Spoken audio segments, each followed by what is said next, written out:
secret professionnel. Les informations sensibles dont vous serez dépositaire engageront des intérêts vitaux. Traitez-les avec la discrétion qu'elles méritent. La loyauté et l'indépendance de jugement.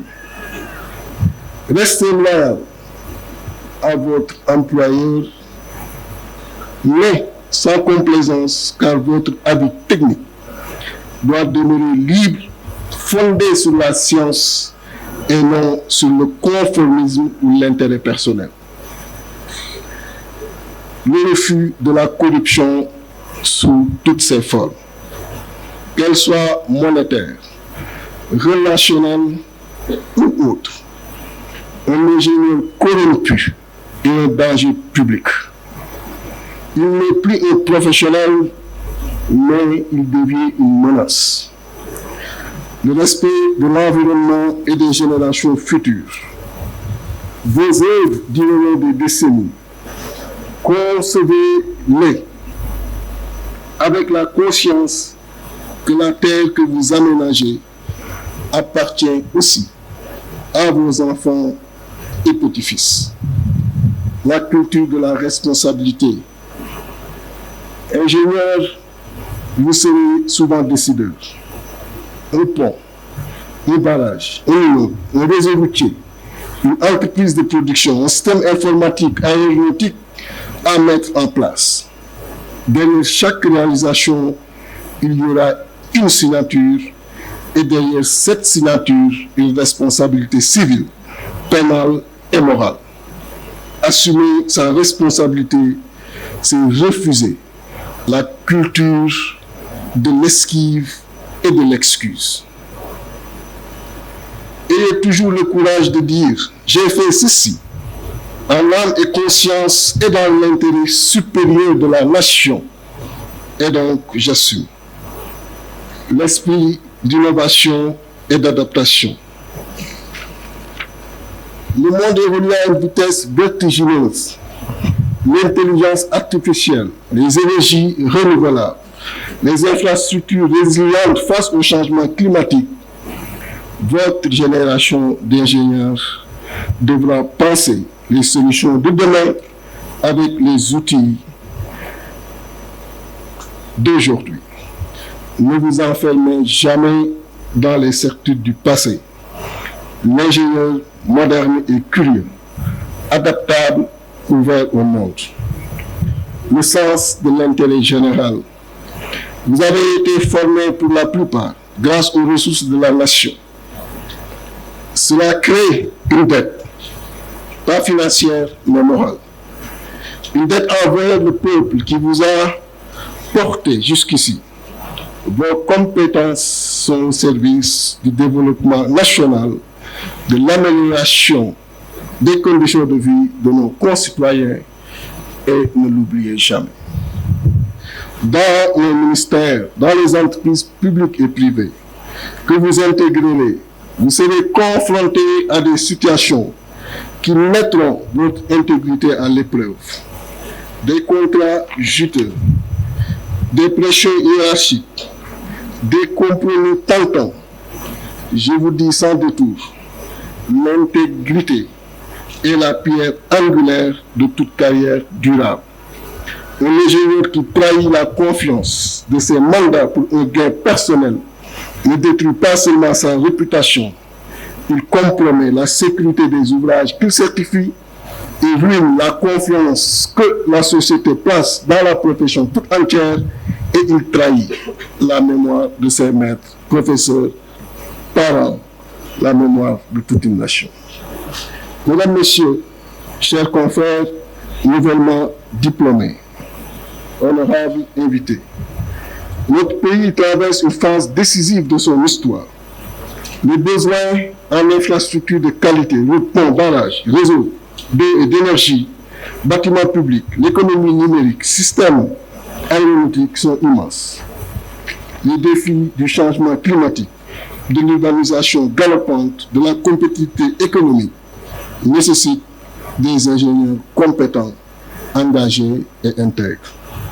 Vous êtes cette génération qui doit perpétuer ce legs que vos anciens ici présents dans la salle et de hautes autorités dans ce pays vous ont laissé. Et la nation vous regarde.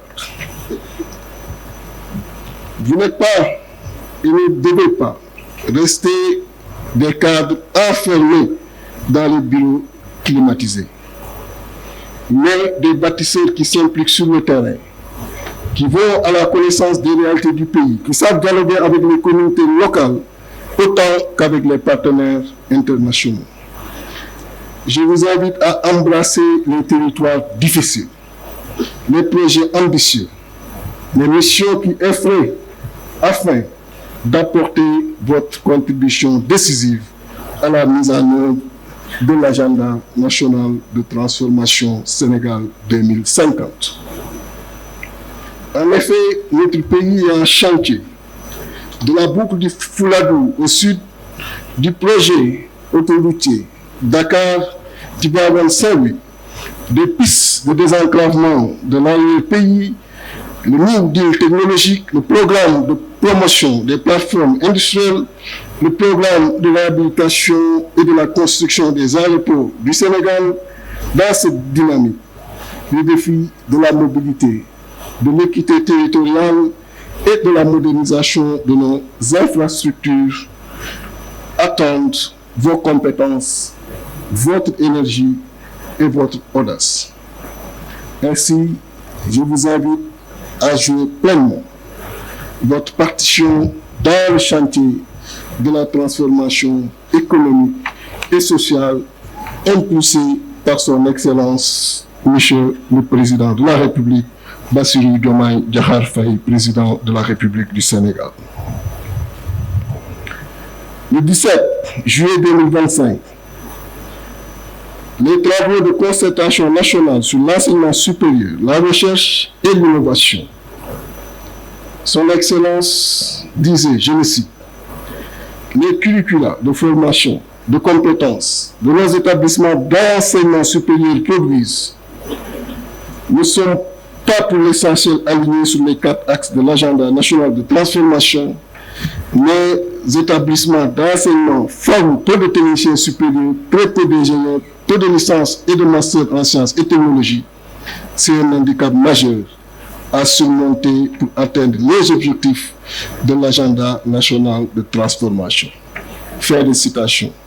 Je vous félicite, monsieur le directeur de l'école polytechnique, d'avoir contribué significativement aujourd'hui avec ces promotions sortantes à relever ce défi.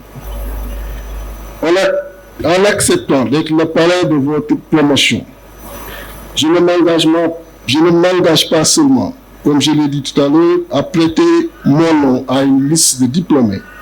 Je m'engage à rester pour chacun et chacune d'entre vous une référence professionnelle, un repère, une porte ouverte aux côtés de nos anciens, brillants confrères et consoeurs ici présents, à qui nous devons énormément. En retour, je vous demande de vous engager solennellement en ce jour mémorable à honorer 3 promesses.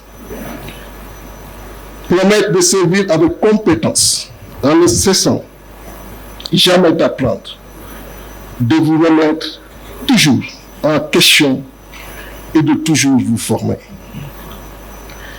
Promettre de servir avec intégrité en refusant toute compromission qui trahirait la confiance de nos concitoyens et cette confiance qu'ils placent en vous. Promettre de servir avec conscience en vous souvenant que derrière chaque ouvrage, il y a des femmes et des hommes, des familles, des espoirs. Promettre de servir avec humilité, en restant attentif aux avis de vos collaborateurs et collaboratrices, en apprenant surtout d'eux, pour profiter de leur expertise et expérience pour des décisions plus justes au bénéfice de nos entreprises et de notre nation. Car on est certes polytechnicien, mais pas omniscient. que cette promotion 2026 porte haut les valeurs de la prestigieuse profession d'ingénieur polytechnicien et contribue qualitativement à notre œuvre commune de construction nationale, qu'elle construise, innove, protège, qu'elle soit dans 30 ans ou plus un modèle pour ceux qui vous succéderont. Chers cadets, confrères, consoeurs, soyez à partir d'aujourd'hui la bienvenue dans la grande famille des ingénieurs polytechniciens.